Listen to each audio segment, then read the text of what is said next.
pourquoi le statu quo? Et ça rapporte à qui, ce statu quo-là? Le deuxième élément, c'est qu'on a un gouvernement, à cause de ce mode de scrutin-là, qui non seulement repose sur une minorité populaire, mais qui utilise sa majorité parlementaire pour faire comme s'il avait l'appui de la majorité de la population.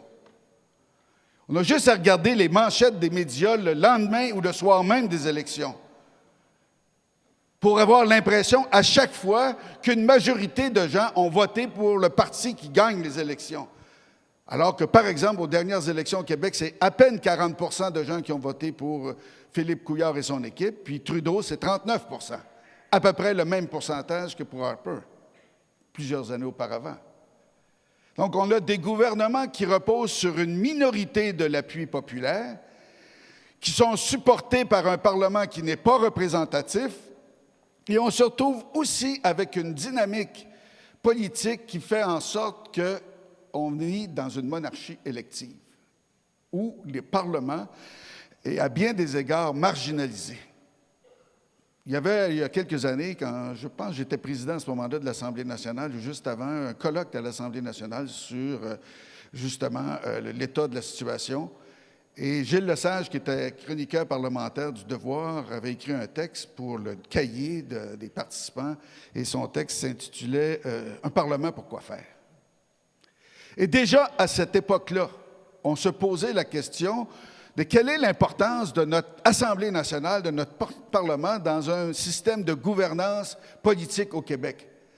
Alors que, dans les faits, on est gouverné par un monarque élu, qui, lui, a été élu par une minorité de la population et qui, en plus, utilise la majorité parlementaire quand ça ne fait pas son affaire pour accélérer les processus d'adoption des projets de loi.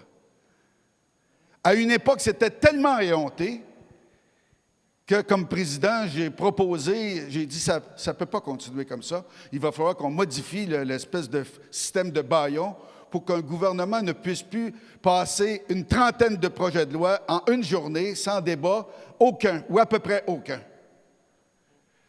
Mais ça a duré longtemps. Ça veut dire que non seulement on avait des gouvernements qui reposaient sur une minorité de la population, qui avaient la majorité parlementaire, mais quand ça ne faisait pas leur affaire, qui décidaient de bâillonner littéralement le Parlement, et dans un Parlement de système parlementaire britannique, où finalement dans notre système où le gouvernement est dans le Parlement, qui assume la responsabilité de ce qu'est un Parlement? Outre de faire des lois, c'est de contrôler le gouvernement. Bien, ce sont les partis d'opposition. Alors, à partir du moment où tu bâillonnes des partis d'opposition et que tu fais en sorte que les débats ne se fassent pas, bien, tu te retrouves dans une dynamique d'illégitimité et de consolider un système qui devient vicieux à sa base. Et quand on pense que le système parlementaire britannique ou le parlementarisme britannique est né d'une révolte des seigneurs il y a plusieurs siècles contre l'absolutisme monarchique, et qu'on a voulu imposer aux monarques qui faisaient les lois, qui gouvernaient, puis qui en plus s'occupaient du pouvoir judiciaire, on a voulu l'obliger à séparer les pouvoirs, puis à partager le pouvoir.